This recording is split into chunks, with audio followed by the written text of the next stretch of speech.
Hello everyone, how are you doing today? I'm doing great actually. I'm feeling a bit stomachy, but overall I'm in great shape. Temperature's getting warmer, the garden's starting to grow. All in all, it's just a very good day for me. Lately I've been working on a pair of trousers, actually a pair of bloomers from the Edwardian era. There will be more about those bloomers on a forthcoming video. And part of that bloomers pattern I worked on was a pocket piece. So when making my second mock-up, I had to learn how to make a welt pocket.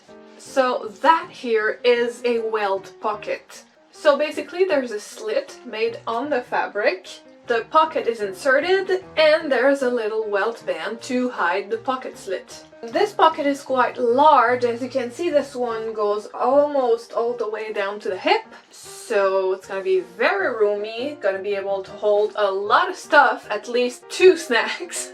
And when making this mock-up, I used this occasion to film the whole process in order to show you how you too at home can make your own welt pockets.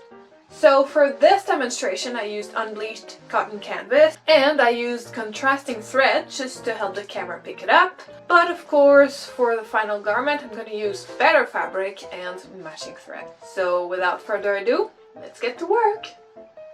For this demonstration I need 4 pieces. There's the front leg piece as well as a pocket bag, the smaller pocket piece, and a pocket lining, the larger one. I honestly don't know why the pattern pieces were designed like this, but I gotta trust that this is related to historical accuracy, since this is an Edwardian inspired pattern. However, I decided in the end to use only the larger pocket piece and cut out 2 of it for each pocket, thinking, with good reason, that it would be easier to work with when sewing the real garment, which you'll see me do next week. Last piece is the welt placket.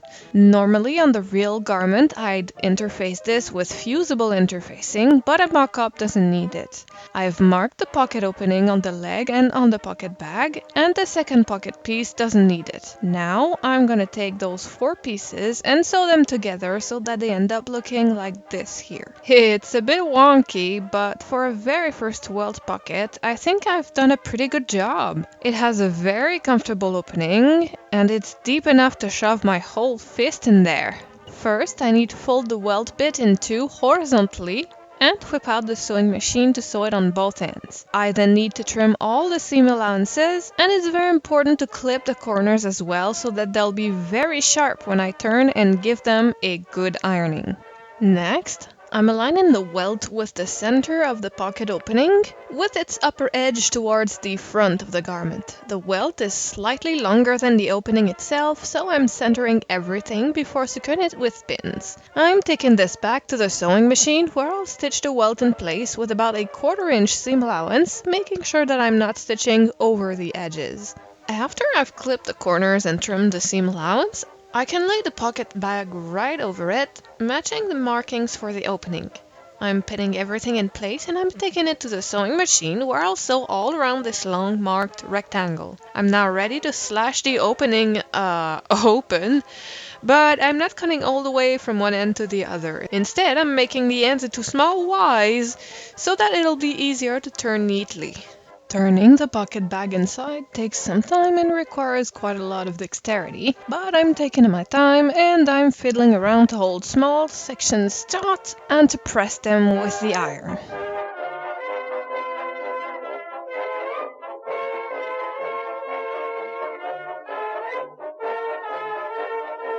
I'm then taking that second pocket piece and laying it on top of the bag, right sides facing each other. I just need to sew them together all around and then tack the pocket to the waist and side seam allowances. After that, the very last step is to pin the welt towards the side of the leg and to top stitch its edges so that it elegantly hides the pocket opening. And voila! In just a few easy steps, I made a full welt pocket panel. The pockets are super roomy and look very nice too, plus they were super easy to make.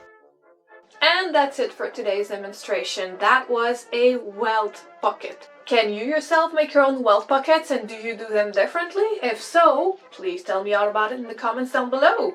As usual, I would like to thank you very, very much for watching. If you've enjoyed this video, please give it a big thumbs up. You can also click that subscribe button. So if you're into sewing tutorials, vintage hair tutorials, easy gardening tips, lumberjacking, visual arts videos, and all sorts of other arts and crafts, then I am here for you on Fridays.